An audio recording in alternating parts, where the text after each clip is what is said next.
نزول تھا۔ اعوذ باللہ من الشیطان الرجیم، بسم اللہ الرحمن الرحیم۔ سامعین کرام، اللہ تعالیٰ کی جلالی صفات کا ظہور اس کے انبیاء کے منکرین و مخالفین کی تباہی و بربادی، ذلت اور ہلاکت کا ذریعہ ہوتا چلا آیا ہے۔ تاریخ مذاہب ایسی مثالوں سے بھری ہوئی ہے۔ خدا تعالیٰ اپنے پیاروں سے کیے گئے وعدے، کتب اللہ لأغلبن انا ورسلی، یعنی اللہ نے لکھ رکھا ہے کہ ضرور میں اور میرے رسول غالب آئیں گے، کو ہمیشہ پورا کرتا آیا ہے۔ وقت کے نمرودوں، فرعونوں، حامانوں اور ابو جہلوں کو ذلت امیز شکست اور ہلاکت سے دوچار کرتے ہوئے آنے والوں کے لیے نمونہ حسرت و عبرت بنا دیتا ہے۔ قوم عاد، قوم ہود، قوم سمود، قوم لوط، اصحاب الفیل، سب کا انجام ایک سا ہوا۔ ہمارے پیارے آقا و مولا حضرت محمد مصطفیٰ صلی اللہ علیہ وسلم کی نصرت کے لیے تو گویا خدا خود زمین پر آ گیا۔ آپ صلی اللہ علیہ وسلم کے معاندین کو ذلت و خواری سے سابقہ پڑا۔ وہ مورد قہر و عتاب الہی ہوئے۔ اللہ تعالیٰ نے آپ صلی اللہ علیہ وسلم کا مقابلہ کرنے والوں کا نام و نشان صفحہ ہستی سے مٹا دیا۔ اسی طرح آپ صلی اللہ علیہ وسلم کے روحانی فرزند جلیل اور عاشق صادق حضرت مرزا غلام احمد قادیانی علیہ السلام، مسیح موعود و مہدی موعود کے مخالفین کو بھی گزشتہ انبیاء کے مکذبین کی طرح فَتِلْکَ بَیُوتُہُمْ خَاوِیَہ، پس یہ ان کے گھر ہیں جو ویران پڑے ہیں، کا عبرت انگیز مرقع بنا دیا۔ فَاعْتَبِرُوا یا اولی الابصار۔ سامعین کرام، ہماری آج کی پوڈ کاسٹ خدا تعالیٰ کے حضرت مسیح موعود سے کیے گئے اس وعدے سے متعلق ہے، انی مہین من ارادہ اہانتک، یعنی میں اس کو ذلیل کروں گا جو تیری ذلت کا ارادہ کرے گا۔ یارو مسیح وقت کے، تاریخ گواہ ہے کہ خداوند ذوالجلال کے مامورین با موسم آتے ہیں اور با موسم ہی جاتے ہیں۔ یہ ایسے کونے کے پتھر کی مانند ہوتے ہیں جس پر یہ گرے انہیں پیس ڈالتا ہے، اور جو ان پر گرے وہ چکنا چور ہو جایا کرتے ہیں۔ البتہ بعض جگہ مہلت بھی ملتی ہے، مگر بالآخر تباہی و بربادی ہی مقدر ہوتی ہے، اور محض عبرت کے لیے بعض کے نام اور عبرتناک انجام کا ذکر محفوظ رکھا جاتا ہے۔ اللہ تعالیٰ فرماتا ہے کہ اس سے زیادہ ظالم کون ہو سکتا ہے جو اللہ تعالیٰ پر جان بوجھ کر جھوٹ باندھے یا اللہ تعالیٰ کی طرف سے آنے والوں کی باتوں کو جھٹلاوے۔ حضرت مسیح موعود علیہ الصلوۃ والسلام بھی خدا کے مامورین کے سلسلے کی ایک کڑی تھے۔ بحیثیت نذیر آپ علیہ السلام نے فرمایا، میرے پر ایسی رات کوئی کم گزرتی ہے جس میں مجھے یہ تسلی نہیں دی جاتی کہ میں تیرے ساتھ ہوں، اور میری آسمانی فوجیں تیرے ساتھ ہیں۔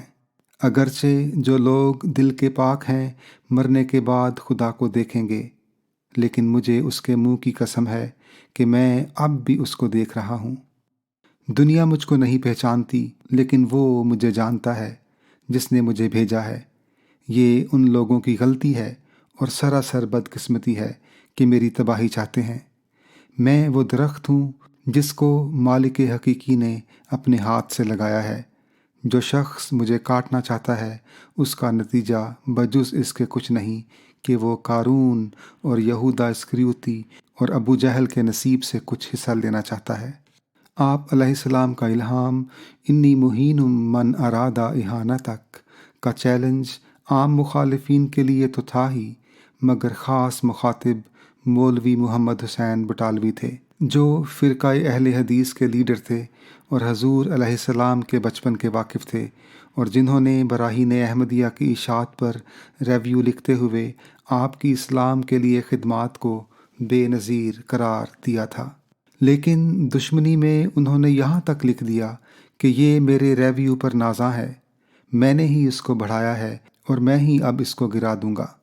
یہ عزم کر کے مولوی صاحب نے ہندوستان بھر کے 20 علماء سے آپ علیہ السلام کے کفر کا فتویٰ لیا، مگر کچھ ہی عرصہ بعد مولوی صاحب کی ہی عزت لوگوں کے دلوں سے اللہ تعالیٰ نے یوں مٹانی شروع کی کہ پہلے لاہور کے بازار میں وہ نکلتے تو تا حد نظر لوگ ان کے احترام میں کھڑے نظر آیا کرتے تھے۔ غیر مذہب کے لوگ بھی مسلمانوں کو دیکھ کر ان کا ادب کرتے تھے اور گورنر وغیرہ ان سے عزت سے ملتے تھے، مگر فتویٰ شائع کروانے کے بعد نوبت یہاں تک پہنچی کہ خود اہل حدیث کے لوگوں نے بھی ان کو چھوڑ دیا جن کے وہ لیڈر کہلاتے تھے، اور دیکھا گیا کہ اسٹیشن پر اکیلے اپنا اسباب اپنی بغل اور پیٹھ پر اٹھائے ہوئے چلے جا رہے ہیں اور کوئی پوچھتا نہیں۔ لوگوں میں بے اعتباری اس قدر بڑھ گئی کہ بازار والوں نے سودا تک بند کر دیا، گھر والوں نے قطع تعلق کر لیا، بعض لڑکوں نے اور بیویوں نے ملنا جلنا چھوڑ دیا، ایک لڑکا اسلام سے مرتد ہو گیا، غرض تمام قسم کی عزتوں سے ہاتھ دھو کر اور عبرت کا نمونہ دکھا کر اس دنیا سے رخصت ہوئے۔ 1991 میں حضرت خلیفۃ المسیح الرابع رحمہ اللہ تعالیٰ نے یہ تحقیق کروائی کہ محمد حسین بٹالوی کا بٹالہ میں بھی کوئی نام و نشان ہے یا نہیں۔ تب کوئی واقف کار ملا اور نہ قبر کا پتہ لگا۔ حیران کن امر یہ ہے کہ جن معاندین نے یہ کہا کہ اللہ تعالیٰ جھوٹے کو سچے کی زندگی میں ہلاک کرے، ان کو آپ علیہ السلام کی زندگی میں ہی ہلاک کر دیا گیا، اور جن لوگوں نے یوں کہا کہ جھوٹے کا سچے کی زندگی میں ہلاک ہو جانا کوئی دلیل نہیں ہے، بلکہ جھوٹے کو لمبی مہلت دی جاتی ہے، جیسا کہ مسیلمہ کذاب رسول اللہ صلی اللہ علیہ وسلم کے بعد ہلاک ہوا، ان کو اللہ تعالیٰ نے مہلت دی۔ چنانچہ مولوی ثناء اللہ امرتسری، جو اخبار اہل حدیث کے ایڈیٹر اور فرقہ اہل حدیث کے لیڈر کہلاتے تھے، حضرت مسیح موعود علیہ السلام کی دعوت مباہلہ کے جواب میں اپنے اخبار میں متواتر لکھنے لگے کہ یہ ہرگز کوئی معیار نہیں کہ سچے کی زندگی میں جھوٹا مرے، اور انہوں نے مسیلمہ کذاب کی مثال دے کر کہا کہ خدا تعالیٰ کا فعل بھی اس کی شہادت دیتا ہے۔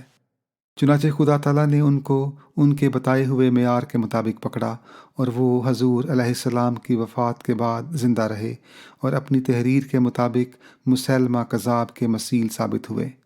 ان کی لمبی زندگی کی کہانی تب ختم ہوئی جب قیام پاکستان کے وقت فسادات میں ان کا اکلوتا بیٹا ان کی نظروں کے سامنے قتل کیا گیا اور نایاب کتب کا ذخیرہ نظر آتش کیا گیا۔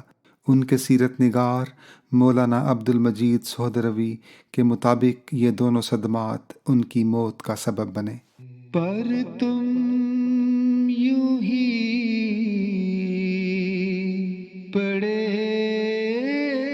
رہے۔ حضرت مسیح موعود علیہ السلام نے انجام آتم میں تمام علماء، گدی نشینوں اور پیروں کو آخری فیصلہ یعنی مباہلے کی دعوت دے کر فرمایا کہ فریقین ایک دوسرے کے حق میں بد دعا کریں کہ فریقین میں سے جو جھوٹا ہے، اے خدا تو اس کو 1 سال کے عرصے تک نہایت سخت دکھ کی مار میں مبتلا کر، کسی کو اندھا کر دے اور کسی کو مجذوم اور کسی کو مفلوج اور کسی کو مجنون اور کسی کو مسروع اور کسی کو سانپ یا سگے دیوانہ کا شکار بنا اور کسی کے مال پر آفت نازل کر اور کسی کی جان پر اور کسی کی عزت پر۔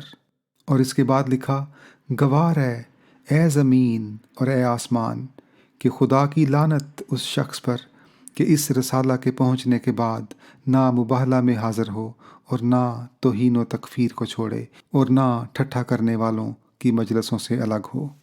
پس خداوند ذوالجلال نے سن لیا اور دنیا نے یہ عجیب کرشمہ قدرت دیکھا کہ آپ علیہ السلام کی زبان مبارک سے نکلے ہوئے الفاظ بے اثر ثابت نہیں ہوئے۔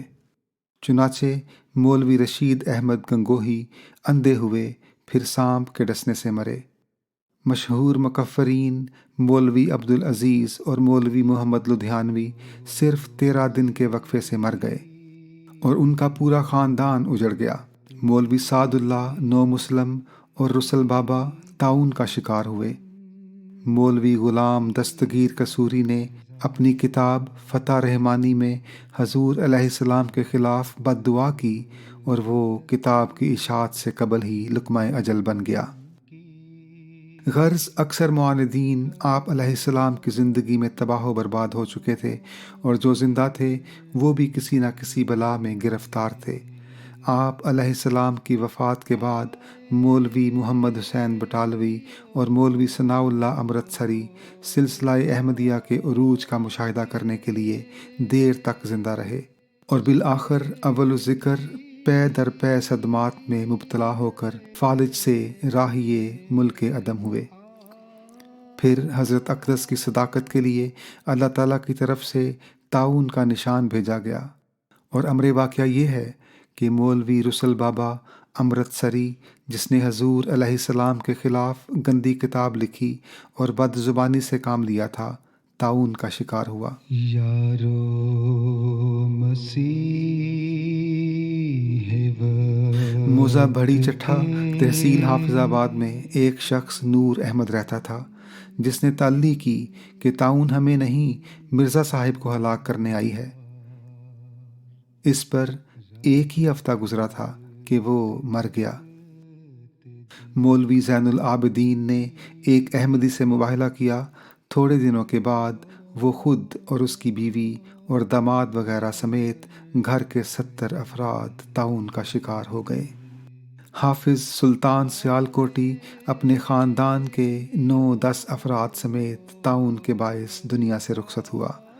حکیم محمد شفیع سیالکوٹی تعاون کا شکار ہوا، اور اس کی بیوی، اس کی والدہ اور اس کا بھائی سب یکے بعد دیگرے تعاون سے مر گئے۔ مرزا سردار بیگ سیالکوٹی، جو اپنی گندہ دہنی اور شوخی میں بڑھ گیا تھا، تعاون میں مبتلا ہوا۔ چراغ دین جمونی اپنی گستاخیوں کی پاداش میں ہلاک ہوا۔ مولوی محمد ابو الحسن نے حضرت اقدس علیہ السلام کے خلاف ایک کتاب بعنوان بجلی آسمان برسر دجال قادیانی لکھی، جس میں کئی مقامات پر کاذب کی موت کے لیے بد دعا کی۔ آخر جلد ہی تعاون سے مر گیا۔ ابو الحسن عبد الکریم نے جب اس کتاب کا دوسرا ایڈیشن شائع کروانا چاہا تو وہ بھی تعاون کا شکار ہو گیا۔ فقیر مرزا دوال میال ضلع جہلم نے آپ علیہ السلام کے خلاف بد زبانی کر کے 7 رمضان المبارک 1321 ہجری کو یہ تحریری پیش گوئی کی کہ حضور علیہ السلام کا سلسلہ 27 رمضان تک ٹوٹ پھوٹ جاوے گا اور بڑی سخت درجے کی ذلت وارد ہوگی۔ تب وہ رمضان تو گزر گیا، لیکن اگلے سال کا رمضان آیا تو اس کے محلے میں تعاون نمودار ہوئی، اور پہلے اس کی بیوی پھر خود فقیر مرزا سخت تعاون میں مبتلا ہو کر اپنی پیش گوئی کے عین 1 سال بعد 7 رمضان یعنی 16 نومبر 1904 کو ناکامی اور نامرادی کا منہ دیکھتے ہوئے مر گیا۔ آئے بھی اور آ کے حضرت مسیح موعود علیہ الصلوۃ والسلام فرماتے ہیں، تو نے تعاون کو بھی بھیجا میری نصرت کے لیے، تا وہ پورے ہوں نشاں جو ہیں سچائی کا مدار۔ حضرت اقدس علیہ السلام کی تکذیب انفرادی طور پر بھی کی گئی اور اجتماعی رنگ میں بھی، چنانچہ اللہ تعالیٰ کی تقدیر بھی آپ کی صداقت کے لیے اسی طرح چلی، یعنی انفرادی عذاب کی شکل میں بھی اور اجتماعی عذاب کی شکل میں بھی۔ جیسا کہ اللہ تعالیٰ فرماتا ہے، وہ بستیاں جن کو ہم نے ان کے ظلم کی وجہ سے ہلاک کر دیا ہے، اور ہم نے ان کی ہلاکت کے لیے پہلے سے ایک میعاد مقرر کر دی تھی، تا وہ چاہیں تو توبہ کر لیں۔ چنانچہ اس تقدیر کے مطابق حضور علیہ السلام کی زندگی میں ہی 1896 سے 1906 تک ہندوستان میں زلزلے اور تعاون کے عذاب سے 38,68,124 اموات ہوئیں۔ یارو مسیح وقت کے حضرت مسیح موعود علیہ السلام کو ملنے والی کچھ ایسی اخبار غیبیہ تھیں جن کے پورا ہونے کا تعلق مستقبل سے تھا۔ مثلاً کتاب ازالہ اوہام میں تحریر فرمایا کہ ایک شخص کی موت کی نسبت خدائے تعالیٰ نے اعداد تہجی میں مجھے خبر دی، جس کا ماحصل یہ ہے کہ کلب یموت علی کلب، یعنی وہ کتا ہے اور کتے کے عدد پر مرے گا، جو 52 سال پر دلالت کر رہے ہیں۔ یعنی اس کی عمر 52 سال سے تجاوز نہیں کرے گی۔ جب 52 سال کے اندر قدم دھرے گا تب اس سال کے اندر اندر راہی ملک بقا ہوگا۔ حضرت خلیفۃ المسیح ثانی رضی اللہ تعالیٰ عنہ نے 1956 کے جلسہ سالانہ کے موقع پر تقریر کرتے ہوئے فرمایا تھا، میں ایسے شخص کو جسے خدا تعالیٰ خلیفہ ثالث بنائے ابھی سے بشارت دیتا ہوں کہ اگر وہ خدا تعالیٰ پر ایمان لا کر کھڑا ہو جائے گا تو اگر دنیا کی حکومتیں بھی اس سے ٹکر لیں گی تو وہ ریزہ ریزہ ہو جائیں گی۔ چنانچہ حضرت مرزا ناصر احمد صاحب رحمہ اللہ تعالیٰ جب خلیفۃ المسیح ثالث منتخب ہوئے تو معاندین احمدیت نے عام ہجوم اور جتھوں سے اوپر اٹھ کر منتخب حکومت کو احمدیت کی مخالفت پر انگیخت کیا۔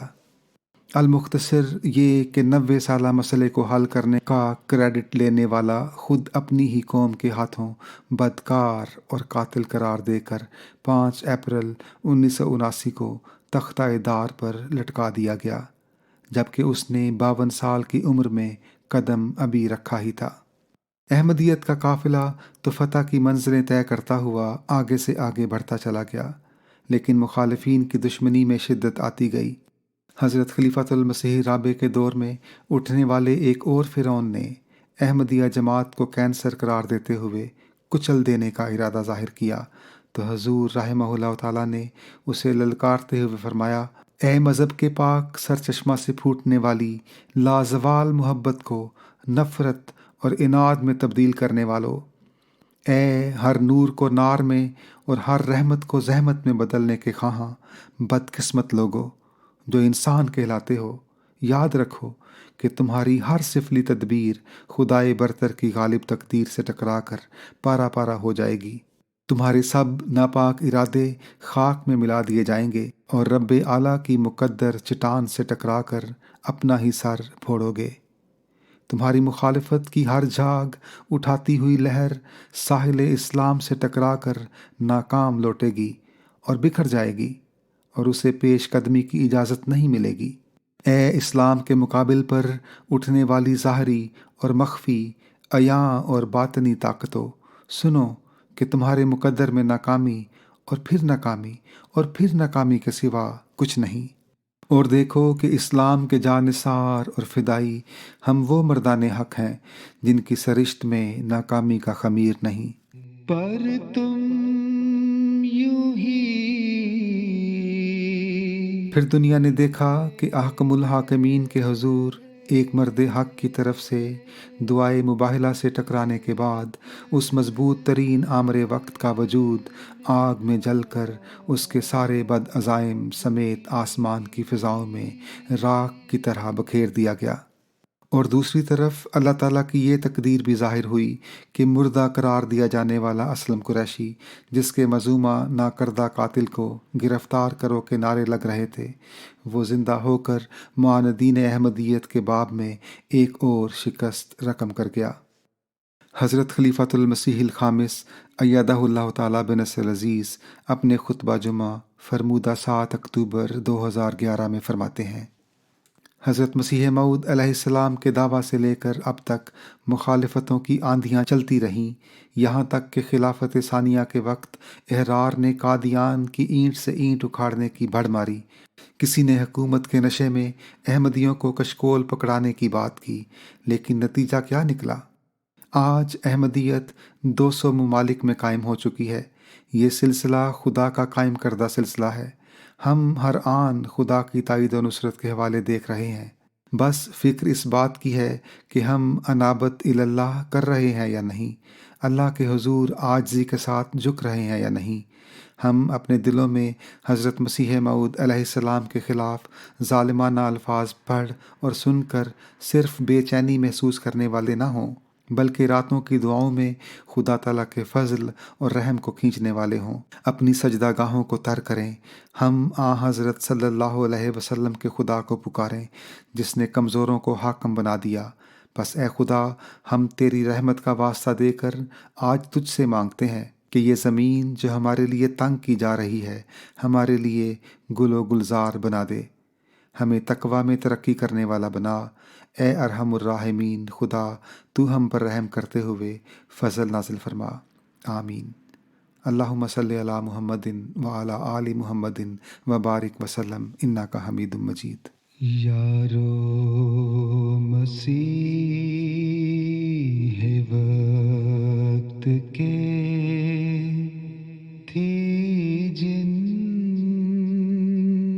کی انتظار، راہ تکتے جن کی کرو